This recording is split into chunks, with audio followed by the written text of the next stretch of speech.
tell me that I'm never. Halo semua, salam sejahtera Malaysia. Selamat datang ke channel Fels Lifestyle. Ini satu kejutan kepada Kerajaan Perpaduan, kepada Kabinet Kerajaan Perpaduan. Disebut satu menteri di dalam kerajaan disaman. Persoalannya, kenapa menteri ini disaman? Yaitu Rafizi Ramli. Kenapa Rafizi disaman dan berapa Rafizi Ramli disaman? Adakah sehingga berjuta-juta ataupun sehingga berbilion? Menjadi persoalannya. Satu artikel daripada Malaysia Kini bertarikh 16 Julai. Isu LCS, wanita failkan saman, tuntut Rafizi mohon maaf. Kalau benarlah Rafizi bersalah dalam hal ini sehingga seorang wanita memfailkan saman terhadap Menteri Ekonomi ini, adakah Rafizi berisiko untuk dipecat ataupun berisiko untuk dikenakan tindakan undang-undang?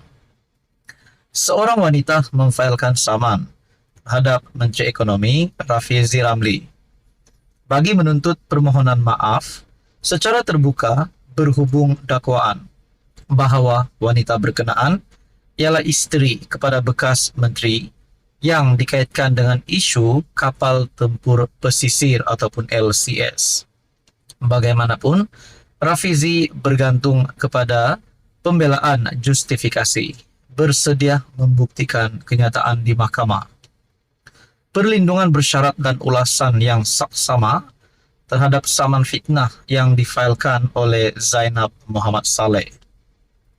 Saman sivil itu dikemukakan untuk pengurusan kes di Mahkamah Tinggi KL pagi ini. Perbicaraan penuh ditetapkan dari 30 Mac hingga 1 April 2026. Zainab menyaman Rafizi atas dakwaan bahawa dia ialah isteri kepada Abdul Latif Ahmad, bekas menteri di Jabatan Perdana Menteri, yang menjadi sasaran Rafizi dalam beberapa siri catatan dalam talian mengenai isu LCS pada 2022. Plaintiff menolak dakwaan itu sebagai tidak benar, memohon perintah mahkamah untuk memaksa Rafizi membuat permohonan maaf secara terbuka di beberapa akhbar dan platform media sosial. Dia juga memohon beberapa relief lain, antaranya injunksi bagi menghalang Rafizi daripada terus mengeluarkan kenyataan yang didakwa berunsur fitnah dan ganti rugi am, teruk dan teladan yang tidak dinyatakan jumlahnya. Pada Ogos 2022, Rafizi mendakwa Latif terlibat dalam skandal LCS melalui 2 syarikat luar pesisir yang didakwa dikawal oleh Zainab.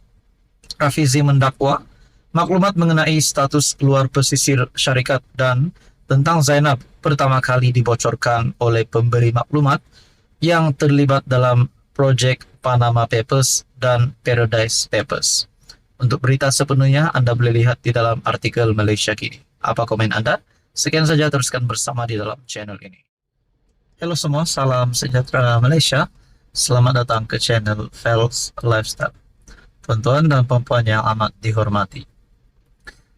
Sebelum ini kita mendengar ada ahli parlimen, ada adun dan wakil rakyat yang berpaling tadah. Sebelum ini kita dengar wakil rakyat daripada pembangkang ataupun yang menjadi cerita ramai orang, iaitu 6 MP bersatu sebelum ini yang mengisytiharkan sokongan terhadap Anwar. Dan yang terkini kita mendengar pula adun yang sebelum ini, wakil rakyat daripada UMNO yang digantung keahliannya sah telah menyertai Parti PAS. Dalam satu artikel daripada Malaysia Kini, Adun Rembia masuk PAS. Sebelum ini Adun Rembia digantung keahliannya oleh Parti UMNO. Nah, apa yang saya boleh timbulkan persoalan di sini? Adakah pemimpin-pemimpin yang digantung, yang dipecat keahlian mereka daripada UMNO juga akan membuat ataupun melakukan tindakan seperti yang dilakukan Adun Rembia, yaitu menyertai PAS ataupun pembangkang? Persoalannya, beberapa nama besar di dalam UMNO, yaitu Hishamuddin Husin, dan juga KJ, Syaril Hamdan, dan mungkin Isham Jalil. Adakah beberapa nama besar ini juga akan melakukan tindakan yang sama dilakukan oleh Adun Rembia? Adun Rembia Muhammad Jailani Khamis kini sah menjadi ahli PAS. Perkara itu diumumkan Setiausaha Agung Parti berkenaan, Taqiyuddin Hasan, di Parlimen hari ini. Artikel bertarik pada 16 Julai. Menurut Taqiyuddin, penyertaan Jailani ke dalam PAS tidak akan menjejaskan kedudukan Adun terbabi. Hal itu karena, kata Taqiyuddin, Dewan Undangan Negeri Melaka belum lagi menguatkuasakan undang-undang anti lompat parti semasa Jailani menyertai PAS. Untuk rekod, sebelum ini UMNO menggantung keahlian Jailani. Penyertaan tersebut menjadikan PAS kini mempunyai seorang wakil dalam DUN Melaka dan 3 kursi untuk pembangkang berbanding 2 sebelum ini.